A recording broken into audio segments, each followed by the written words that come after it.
We are embarking on a new, thrilling, and perhaps even a bit of a frightening time here in America.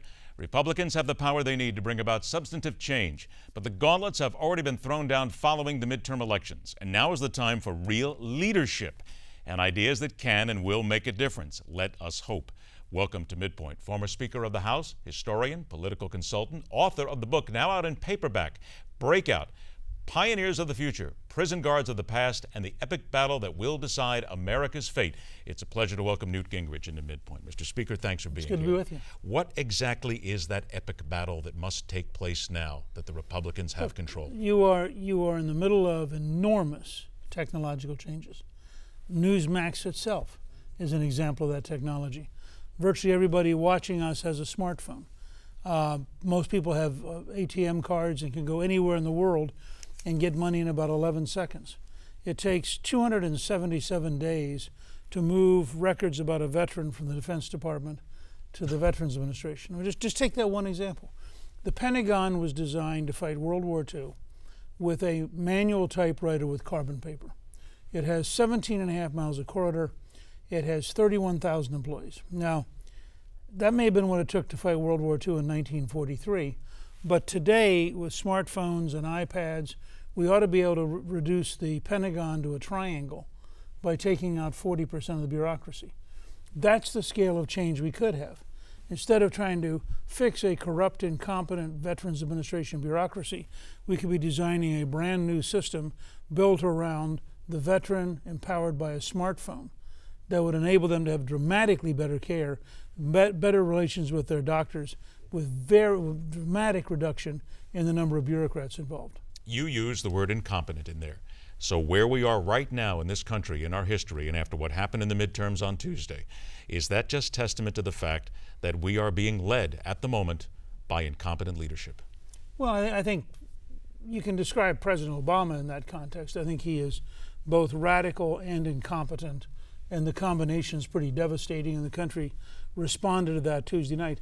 But it's very interesting. The states which are more manageable are beginning to make real changes. You see real breakthroughs. You see, for example, criminal justice reform in state after state with places like Texas, South Carolina, Georgia. You see real effort at new approaches to helping the poor in places like Ohio with John Kasich. You've seen reforms with Scott Walker, who's really changed the relationship with public employee unions and allowed local governments to manage their budgets again. All these are real changes at the state level. You haven't yet seen it start to happen at the federal level. I think the Veterans Administration will be the first place it happens because it is so bad, so corrupt, so incompetent, and almost every American agrees that our veterans deserve a better experience than they're currently getting. But I do think that you have a real opportunity here, and I think that it's going to be a surprise to people. I think Speaker Boehner and Majority Leader McConnell actually get this opportunity, want it to happen. Boehner has made a very powerful speech at the American Enterprise Institute in September, outlined 6 different areas of reform. He and McConnell wrote an article this week outlining reforms. I think you're going to have a fight between a reform Republican Party and the last of the old order in the Obama administration, and it's going to be fascinating. Did Speaker Boehner, in your opinion, do the right thing when he came out after the midterms and he really went nose to nose with the president on executive action about immigration and said, if you're going to play with fire, you're going to get burned? Absolutely. Both he and Senator McConnell have said that this would, McConnell used the term, it will poison the water, and said it's like waving a red flag in front of a bull. The president's got a big decision to make. He can pretend the election didn't occur. He can pretend the country didn't repudiate his program. But remember, it was Barack Obama who went on October 2nd to Northwestern University and said, my programs are on the ballot. Well, he was right, and they were repudiated. They were repudiated for the Senate. They were repudiated for the House. They were repudiated at governorships. They were repudiated at state legislature. Largest number of state legislators in the Republican Party in the history of the Republican Party. Do you trust the president at all when he says he wants to work with Republicans in Congress? No. But I mean, why would you trust? You know, you're allowed to keep the doctor you want. You're allowed to go to the hospital you want. There's a red line on Syria. We're going to do something about Crimea. Why would you believe anything he says? I'm waiting to see what he does. And if he does things that are practical and common sense and a serious effort to work with the Speaker and the Majority Leader, then I might start to believe him. But there are no words from Barack Obama that would convince me to believe anything. Are Republicans now smart enough to not let themselves get caught in the trap of kumbaya at this point and make sure that they are ready for 2016 and they don't make any mistakes and missteps, traps that the Democrats might set for them? Well, I mean, first of all, we're going to make mistakes because you can't run institutions this size and not have occasional mistakes. The question is, can we do enough things right, and can we keep our mistakes small enough?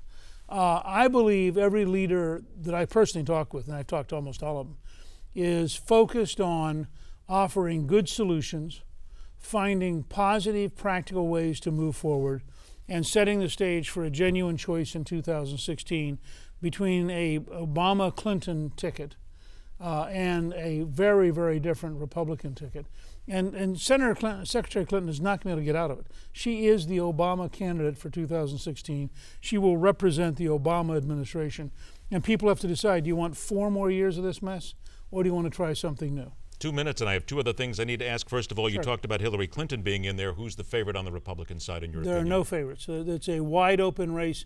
We have no front runners, but we have tons of runners, and they're going to be great candidates. I suspect a governor will win, but Rand Paul's a serious candidate, Marco Rubio's a serious candidate, Ted Cruz, serious candidate, John Kasich, governor of Ohio, Scott Walker, the governor of Wisconsin, Rick Perry, governor of Texas, Jeb Bush, governor of Florida, Mike Huckabee, governor of Arkansas. It is going to be a wild field. You're rolling off a pretty good list there right now. You're leaving you're taking your odds right now and making sure you get everything covered, That's right? Make sure everything's there. The Supreme Court today basically said that they will now hear a new case challenging Obamacare. Good news?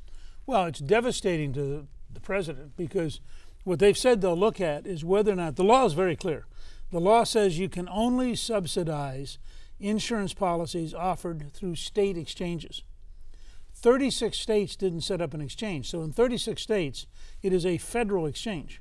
Now, by any reasonable reading of the law, you cannot offer a subsidy in 36 states.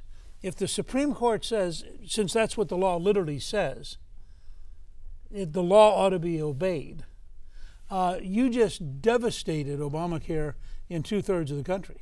Do you have any doubt that when the Supreme Court digs into this and looks at this, that they will find that it absolutely has to go?